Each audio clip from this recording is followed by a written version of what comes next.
Küçükçekmece rayonluq hökumət başlığı Uyğur namayişçilərə naq meydanda düşənçi bərdi.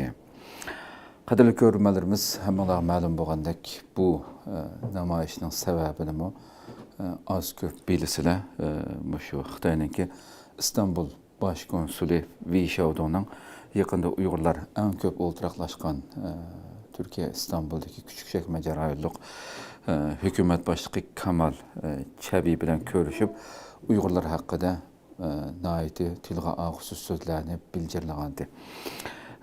Türkiye'deki Xitaylarının yaxından bu yanqı gumallıq hərəkətləri hər daim gün tərəfdə ictimai fikir vasitələrdə dünyanın hər qaysı yerlərindəki Uyğurlarımız yaxından diqqət qılıb kelayotqan məsələ. Bu səbəblik ani şu ilgirki şu ziyaret ve Vişavdo'nun bu ziyaretiga narazılıq bildiriş üçün 22 iyun Küçükçekmece rayonluq hökumət binası aldıda namayış ötküzüldü. Məzkur namayişini Xalqara Şərq Türkistan Təşkilatlar Birliği, Şərq Türkistan Ölümalar Birliği, Şərq Türkistanlıqlar Federasiyası, Eli Məşrəb Uyğur Vakfı birlikte təşkilləngən olub, İstanbul'da yaşayatqan Uyğurlar təşkilat vəkilləri və bir türküm yerlik xalq qatnaşdı. Namayişdə Şərq Türkistan Maarif və Həmkarlıq Cəmiyyəti rəisi Musa Can Er narazılıq bayanatı oxub Xitayının İstanbul Baş Konsuli Vişavdo'nun Küçükçekmece rayonluq hökumətdəki məqsədlik ziyaretini və Uyğurlar haqqındakı bayanlarını qəbul qılğılı bolmaydığanlığını, bu hərəkətlərinin Türkiyədə yaşayatqan Uyğurlarını biaram qılğanlığını və əndişəyə salğanlığını, rayonluq hökumətinin bu vaxtda düşüncə biliş gərəkligini, Türkiyə hökumətinin Xitayının Türkiyədəki casusluq hərəkətlərdən huşyar boluşu gərəkligini təkidlədi. Həmala məlum bolğandak bu ziyaretin kiyilla meyli marif cemiyeti bozulmuş teşkilatla, köplügen teşkilatla birlikte bir narazılıq bayanatımı elan qılğandı. Biz o bayanatdan bəgəntik o vaxtıda. Ve şu bayanatın açılımı bu tələblə Uyğurların narazılığı, bununla hükümətin, rayonluq hükümətin cavab veriş gərəkliyi haqqında oturuq qoyulğan tələblərin vardı. Bunu bir yerde onunla cavab gəlməgəndən keyin yana bu hükümet binası aldıda ötküzülgən namayişdimi bu sözlər qayıtının təkidləndi bu yerdə.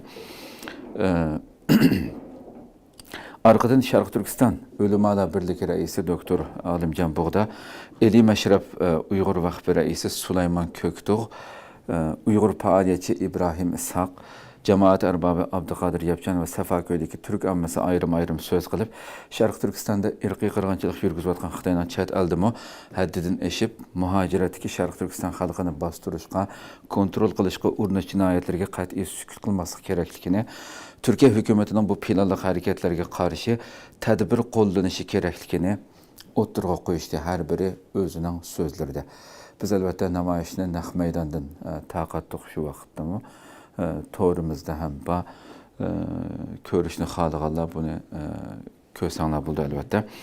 Namayış ahırlı şey degende şu günü namayışda Küçükçekmece rayonunun hökumət başlığı Kamal Çəbi namayış meydanına yetib geldi ve namayışçılara xitap qılıb İstanbul Baş Konsulu bilan görüşkəndə Uyğurlar məsələsinin heç qandaq tilği elinməğanlığını, Uyğurların məlumatlarını Xitayğa təminləş məsələsinin qılçı mövcud əməslikini, yıllardan bu yan Küçükçekmece rayonluq hökumətinin Safaköy rayonunda yaşayatqan Uyğurlarının hayatıga heç qandaq tosalğı yoki qiyinçilik elib gəlməyənligini bildirdi. Kemal Çəbi efendim. Bu yerdə əlbəttə xalqımızdanmı, həm təşkilat məsullardanmı xilma-xil sual yığıb getdi bunun sözlərə. Siz qandaqsıga bunu hazırki axbaratda, mediada tilgə elinğan, hatta Xitay konsulunun baş resmi organ torbetide konsulunun bu Vişavdo'nun nemi degerliki, Kemal Çəbi'nin qandaq işbahı bildirgerliki həmmisini təfsili halette organ torbetide elan qılındı. Bunu qandaqsıga köməymen deysə bu yerdə. Sen bununla eğer bu sözler sen degəndək tilgə elinməğən bolsa, bununla Xitayının o sözlerini yalğanlab, onu inkar qılıb bir bayanat elan qılışın gerek emasmı edib sual yığıb getdi bu yerdə. Onun tegişlik cavab verdi. Ben kömüdüm. Biz meninki ətrafımdaki kişiler bunu dərhal təkşürüb, biz bunun qarta mən deyilməyən söz bu yerdə tilgəlinğən bolsa, biz çoxum onunla cavab qaytırmız, rəddiyə qaytırmız degen şəkildə işbahı bildirdi həm suallarımızga. Keyin bu namayişdən keyin həm bir yerdə şehir başlığı çıkıp, rayonluk şehir başlığı bu sözünü qilgandan keyin yana şu teşkilatlardan bir türküm her teşkilatning mas'ullaridan birisi şu şehir başlığı, muavin şehir başlığı bilan ko'rish uchun hükümet binasıga qabul qilingan bo'ldi keyin ular namoyishdan keyin. Demak, bu şekilde devam qildi ve organ torbeti Xitoyning e'lon qilgan bu safsatalarga tilga og'isi o'z vaqtidagi, chunki buni osonlik millat deb mushadagi masalan qisqacha eslab o'tsak, Veyshovdonning o'z vaqtidagi ziyoratini 22 may ziyorat qilgan edi. Ko'rishdi Veyshovdonning atalmış Uyg'ur Avtonom rayonining iqtisodiy va ijtimoiy taraqqiyot sohasidagi muvaffaqiyatlari haqida chalva qilganda sirt Küçükçekmece rayonunun Xitoyning oz sonli millatlarga mansub fuqarolari zich yashaydigan rayonlarning biri ekanligini, taraflarning aloqa va moslashishni kuchaytirishni umid qilganligini bildirganligi xabar qilingan edi. Buni tarqatib albatta hammayada tafsiliy holatda buning qattiq noroziliklar bo'ldi. Demak, mushu narsaga javob berishi kerak hamdi shahar boshlig'ininki. Hazırgacha şu namoyishdan keyin, hazırgacha hukumatdan biz uning qarta javob qaytaramiz. Mening taklifim bilan ziyorat qilmadi.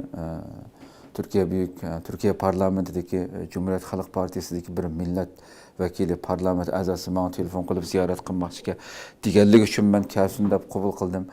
Bunda Uyg'urlarimiz tilg'ilimi deb shahar boshlig'i bu gapni qilgan bilan men inkor qilaman degan bo'lsa, shu namoyish maydonida hozirgacha rasmiy shaklda organ tarafidan hozirgacha Xitoyning e'lon qilgan narsani yolg'on inkor qilib turib, bayonot e'lon qilmadi hozirgacha.